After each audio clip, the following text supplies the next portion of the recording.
this is Call of Duty Zombies, and for nearly over a decade and a half, it would stand to be one of the most recognized titles around the world, with its most prestigious titles being among the first 3 Black Ops series. Not generally known for its competitive aspect, Easter egg speedruns became the most popular and most sought out category after the huge spike given through reactions like ones from Motd and other prominent content creators within the community. Within the Zombies titles, speedruns on these maps were sought out, as most of these maps would be broken enough to allow for some nice, if not game-breaking shortcuts. Origins is famous for its fire staff glitch, Garage Krovi for its quote skips, and most famous of all, and perhaps the most broken, Shadows of Evil.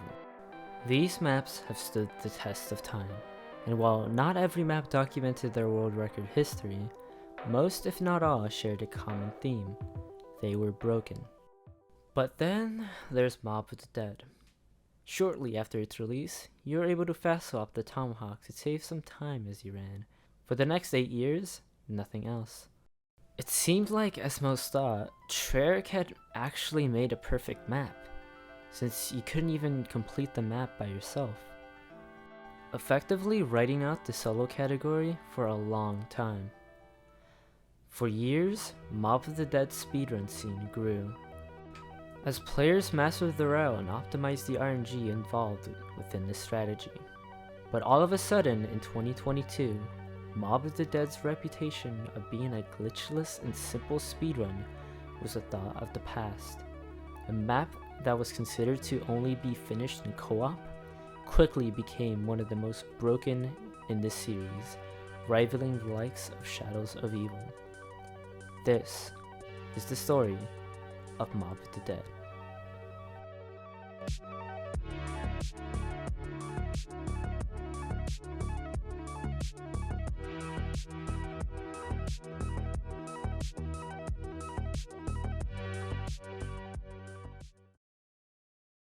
Motd Dead has been around since April 16th, 2013, and released on the fan-favorite title Call of Duty Black Ops 2, which is generally known for being beloved by all, even those not really into Call of Duty. But it was also really broken, most of which was because the game released in 2012, and the limitations set on last-gen consoles such as the PlayStation 3 and the Xbox 360. But even so, was generally to be considered really polished, and so for years, there wasn't even a category for the solo speedrun of Motd Dead. How come? Well, you see, you could only go so far in the Easter egg before being cut off. This is what those in the community refer to as the main quest, only because the main quest used to be challenging, to the point where the community thought it was fitting to deem them Easter eggs. The reason for the cutoff was because at the end you had 2 choices. 1. Kill the Weasel and continue the purgatory cycle of these 4 prisoners, or 2. Have Weasel kill the remaining prisoners, however are there in the game, to end the cycle. The zombies would even go as far to side with the Weasel to actually end the cycle, and so for that very fact, people thought it didn't count for solo. It wasn't until 2018 where a solo category would actually finally be added to the main website for COD Zombie speedrunning. Oddly enough, not speedrun.com, but rather something called ZWR. ZWR, formerly known as Zombie World Records, is a record website for zombies. So pretty much every single world record starts from then on. Another thing that would separate this map from the rest was that the people wanting to run this map was significantly smaller. So world record history is a little rocky at first. The first ever recorded world record was held by a person named Weasel. He held a time of 32:29. Unfortunately, the footage has been taken down by Weasel himself. Another person by the name of Casually Clutching would soon become a prominent member within the community and beat Weasel's time, and achieved a time of 28:36.17. But the footage of this game was also taken down. Until finally, we have the first recorded world record, when Semtex Yellow uploaded this run, a time of 28:18.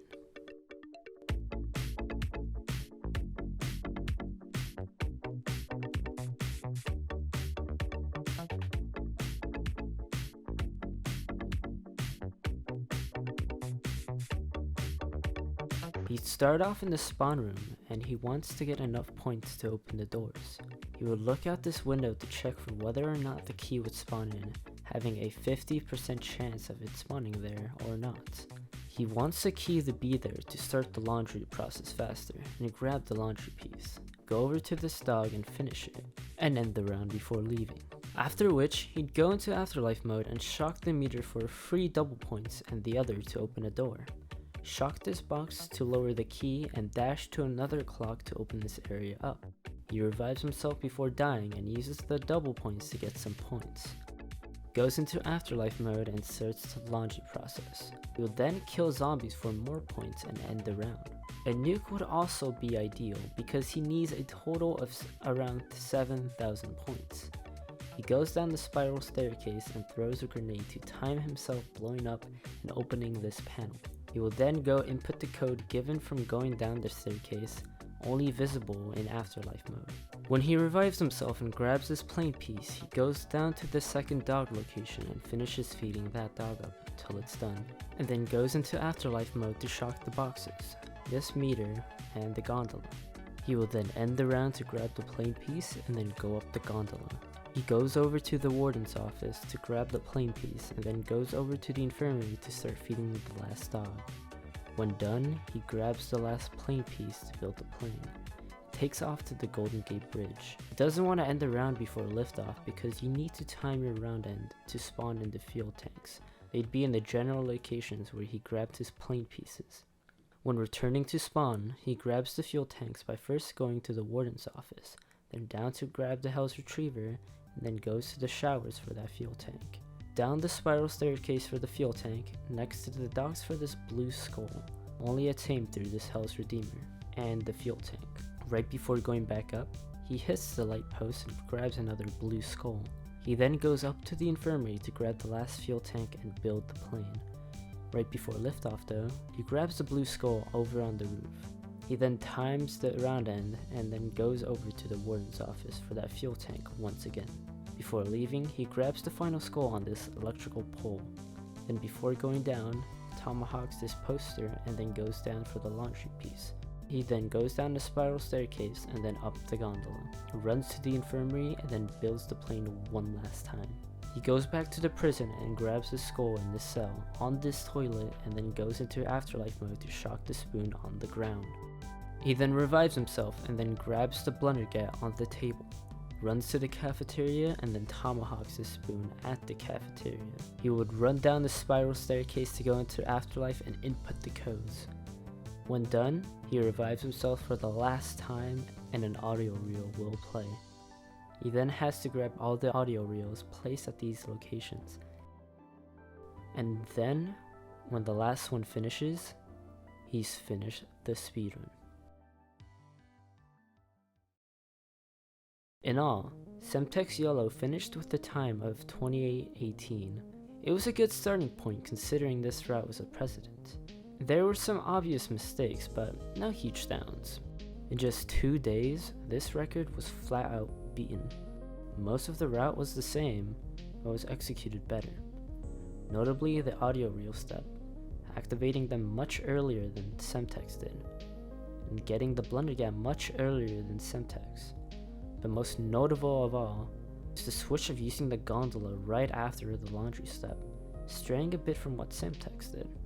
Because of this, he managed to shave off a little over 2 minutes and obtained a 26:17. This record stood tall for 96 days until codenamed Spaghetti took this by the hairs of its chinny chin, slightly improving on what Clutching did, obtaining a 26:14, shaving off 3 whole seconds. Spaghetti was only able to hold this record for 40 days before another runner would come to knock him down. A runner new to the speedrunning scene and would later be known for his achievements in other maps. This runner would later be known as Bladen. We start off the run to see that already something is different. He doesn't even so much as take a glance at the door to check for the key. Instead, he goes into afterlife mode early to shock everything except the gondola. Not only that, but he performs max afterlife. Max Afterlife is where you would use the Afterlife mode to its fullest potential, picking yourself up just before the brink of death. This is the first time that this trick has been used during a world record run. One thing to note is that Bladen used the gondolas to his advantage, using them more often than any prior runs. Overall, his movement was the cleanest we've seen thus far. With all this, Bladen secured his record for 134 days. Time passed and casually clutching came back to regain the crown which was stolen from him. He would do something so simple, yet this was the thing that let him beat the world record by nearly a whole minute. He didn't stay to finish the first dog. By leaving the dog to finish it after the first fly was what gave casually clutching the chance to take back what was once his.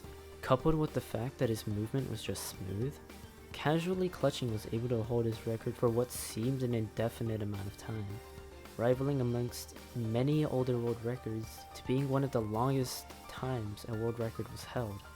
For 525 days, casually clutching seemed like the true king of Motd Dead.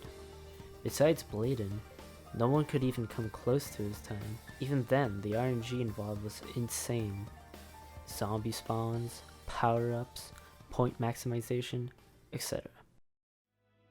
Bladen's life was coming to an end, and in an effort to screw with casually clutching once more, he would put what little strength he had left onto his final trump card.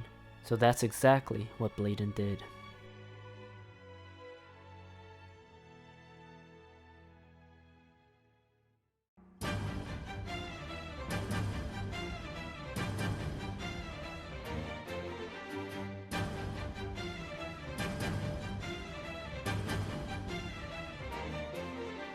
Since finishing the dogs in the cells first actually lost you time, Bladen did the unthinkable.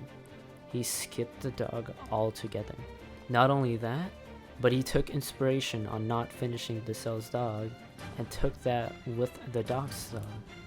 He used grenades more efficiently, making Afterlife mode entrances much faster and smoother than previously, already shaving off 50 whole seconds on the first plane compared to Bladen's run.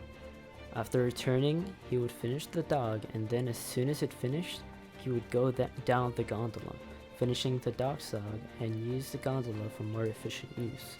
Bladen would be the first to use this skull trick within a world record. Initially found by a user named MMJP08, this effectively cut the time it would take to walk over to this part of the roof. However, there is evidence to prove that this was found earlier and was prevented from spreading to other runners because of a serious problem that plagued the speedrunning scene back then. Strat hoarding. Not just one, but two skull tricks. Obtaining the skull on this part of the docks where you would be going up to the gondola, instead of wasting the time to walk up to the piling. This is thought to be originally found by Bladen himself, showing just how much he thought to improve this previously immovable record. There was some obvious time loss, and so Bladen would later improve on his time by getting better RNG, being faster, and claiming another personal best / world record. 49 days would pass until casually clutching would come back like the dark horse he came to be, exuding dominance and reminding Bladen once again who truly holds this world record, by obtaining a 21:52.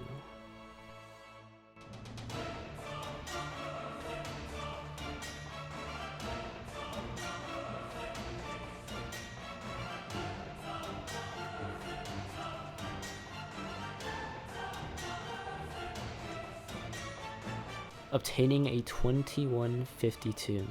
By what seemed like sheer luck and determination, he managed to dethrone his lifelong rival. And as it would turn out, this would be Bladen's final world record, as he would turn his sights to other things in life. Hours would pass as casually clutching's record would stand. Hours would pass into days, days into months.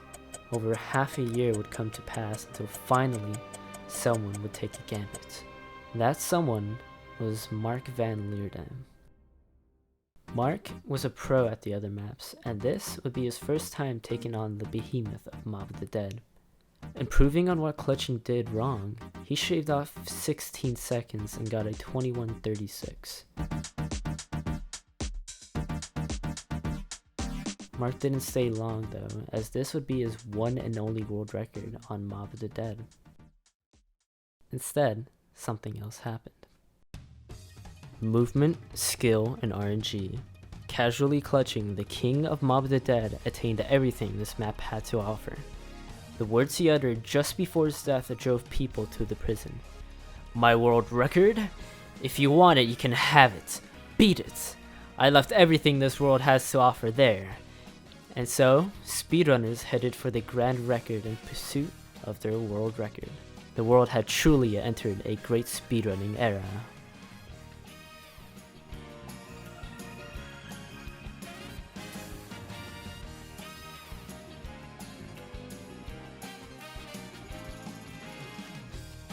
After seeing the times be pushed as far as it was, casually clutching thought it'd be fitting to end his legacy here and there.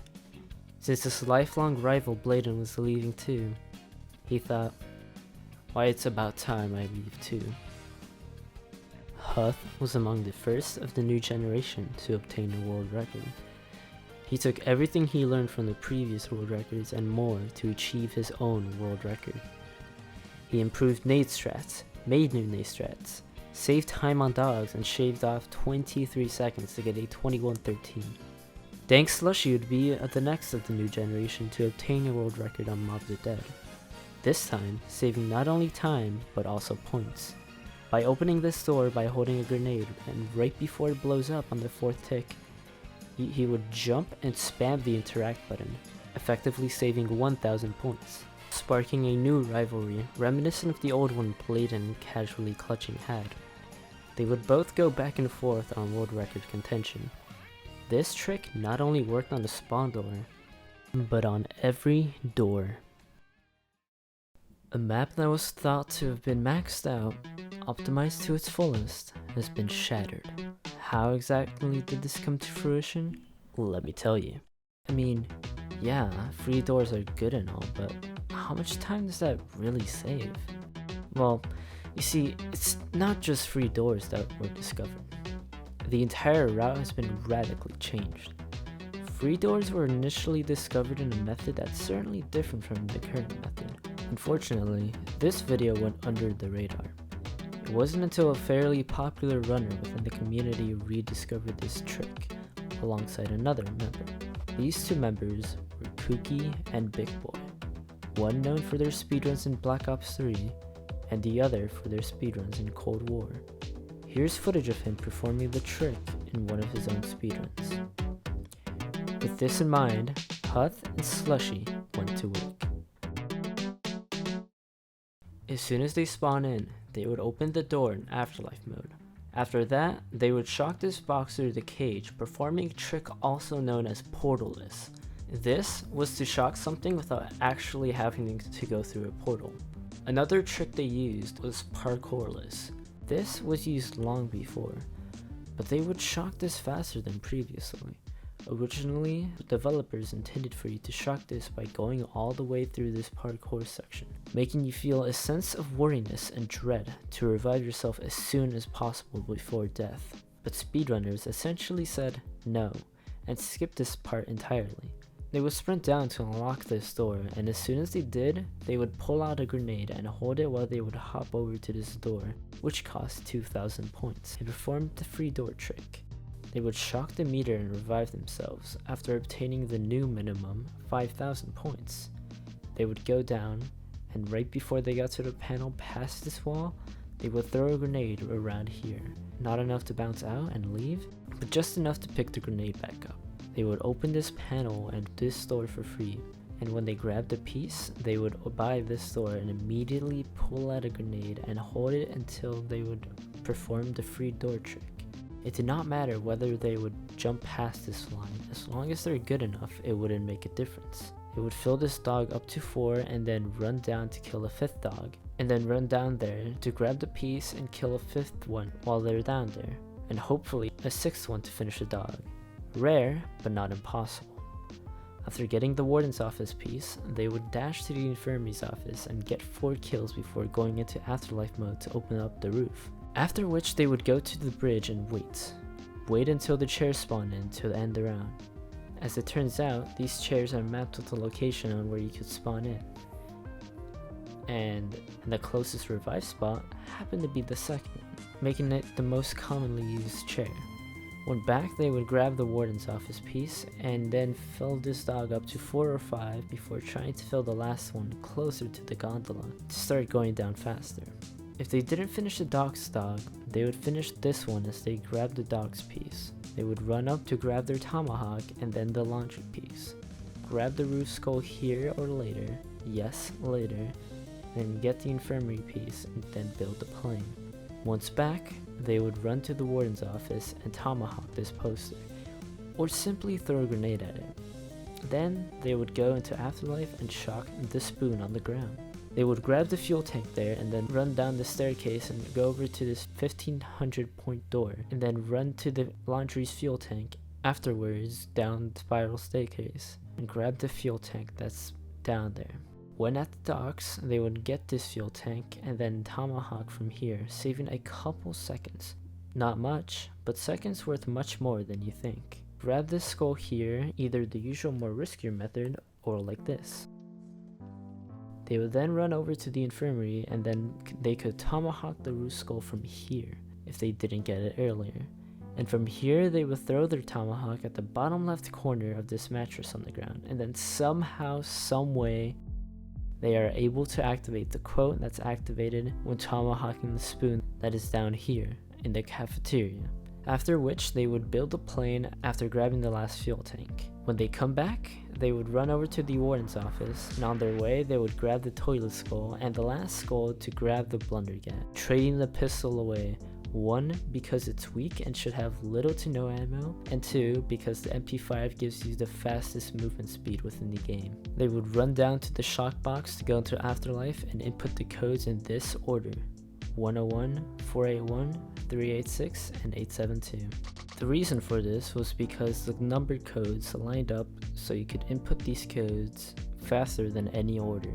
With all these tricks and glitches, this effectively took out a lot of the RNG aspect the previous route had, making it possible for anyone to contest for the world record spot. The fight for the first sub 20 was coming to a close, and these two runners would race to the top.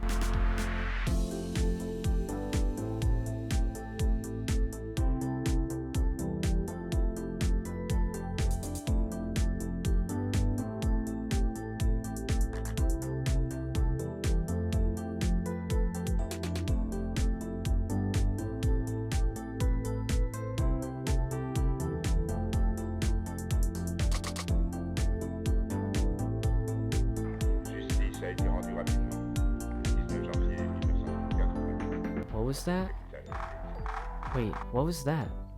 That was in English. This was... Oh no. God, no!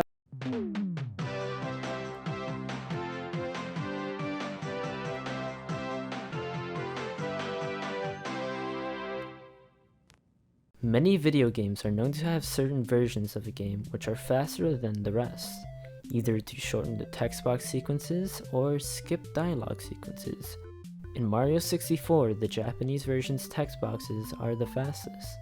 Same goes for most Nintendo games, and in the case of dialogue skips, one of them was Call of Duty Black Ops Cold War. So, would it be so far off to suggest that this function would be in older games? With movement getting sharper and RNG getting tighter, alongside the switch to the French version of the game, the question wasn't whether there would be a sub 19, but when there would be a sub 19. After Huth and Dank Slushy traded spots, a new contender came seemingly out of nowhere. This was RIP Reality.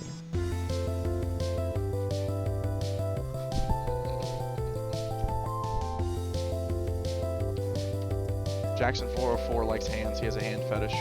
Reality had never speedrun zombies, ever, or any game to that regard. The fact that he showed up like a WWE guest appearance was a surprise to say the least. In essence, The competition was only getting more steep as more and more runners were trying to obtain this singular world record. Times would only continue to go down, from the first monument from a 2003 to a 1945, then a 1940, and then a 1936, then a 1934,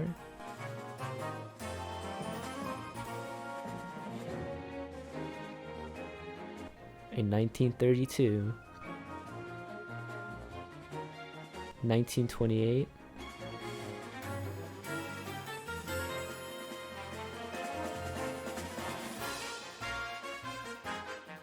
(1924),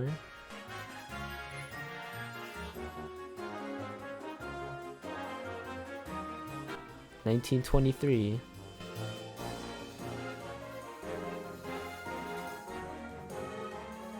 1916,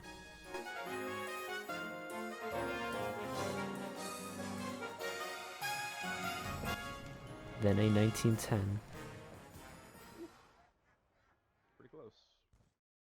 The times to obtain a world record would only grow as time shrunk. Why was that? Why the RNG was getting tighter and tighter, and movements needed to be sharper. Because even if you had the best luck in the world, if you didn't have the movement to match, it would all go to waste. So small mistakes tended to be detrimental to the run. People were slowly getting more and more irritated as time passed. So it was about time. Surely there can be another way to save time, right? I mean, they've done it before. Surely it can be done just once more for the final push.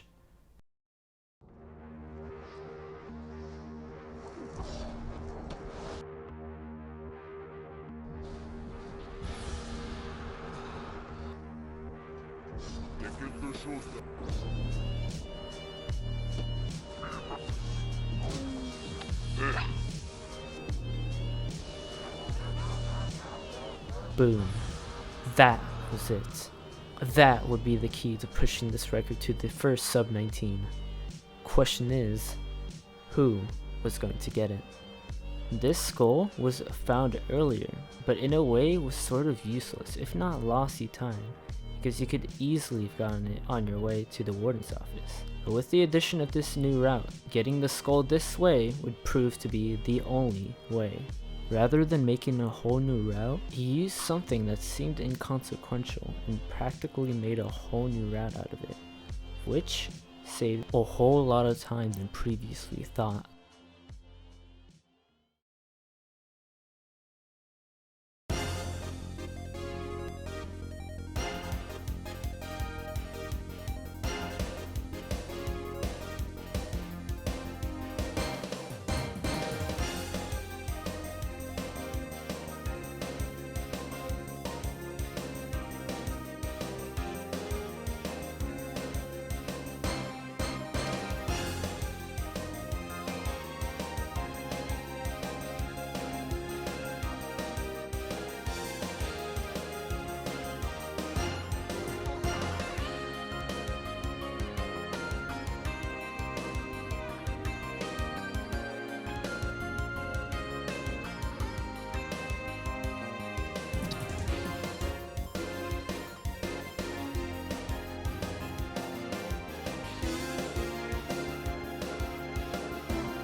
He did it. The first sub-19 done just like that. Claimed by none other than Huth. The contributions Huth made for this map was astounding. So to think that he was not only the first person to break the 20-minute barrier, but also the 19-minute barrier, is just absolutely mind-blowing. The map is still being run to this day, from not only the same members pursuing this map like Reality, Slushy, and Huth, but even those from other games. This map was considered to be a glitchless map, not by category, but by definition. There was just nothing cracking this map, till now, the map being totally and utterly broken. Who knows how much further this map can be pushed? That is for the runners to decide. Thanks for watching.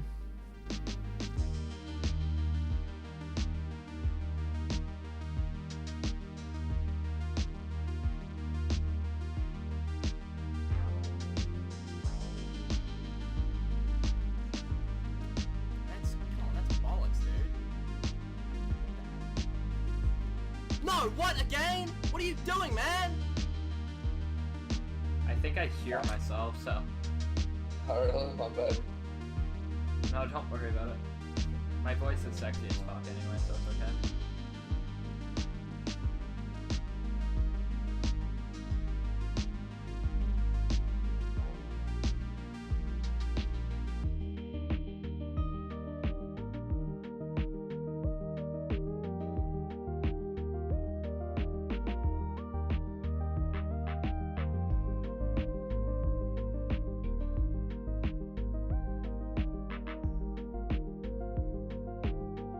You're gonna change George dialect. Yeah.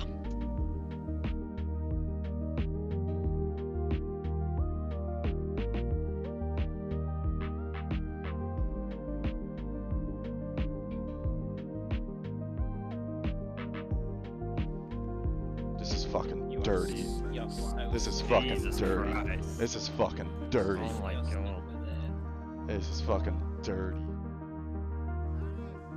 No! Ah, no! Oh, I fucked it! I fucked the fucking skip. Oh no. Oh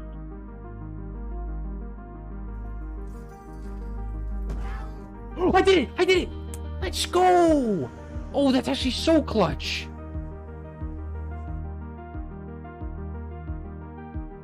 Alright, what's up? For this video, I'm gonna show you how to buy a door without actually wasting your money, basically. As soon as the zombie